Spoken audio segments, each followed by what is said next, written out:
So guys, sabhi pokla shibji. Hello guys, once again welcome back to my channel.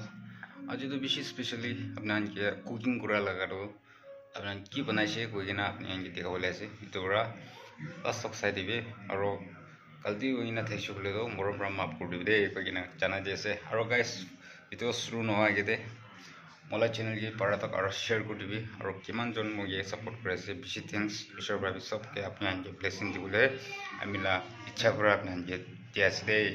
তো guys ভিডিওটো মই এটা শুরু করব তো নতুন আছে কলে তো মরমরা টাং টাং দে বেল আইকনটো টাং টাং মারি দে সাবস্ক্রাইব করবি না তো এটো তো না পড়বি দে লাইক তো গাইস এটা মই কি সবজি বানাইছে আপনাকে লব দেখাই দিব তো শর্ট ভিডিও আছে আপনান বি পারতক ইন্টারেস্টিং আছে কইছে কলে তো লাস্ট তক চাই দিবি কই নাম নাই গাইস সবই পকলা সবজি লোকল তো মই আজি তো দিখাও নাম চলে আইছে next video tomorrow ini ka alak-alak video ang mga kita se product mo ba video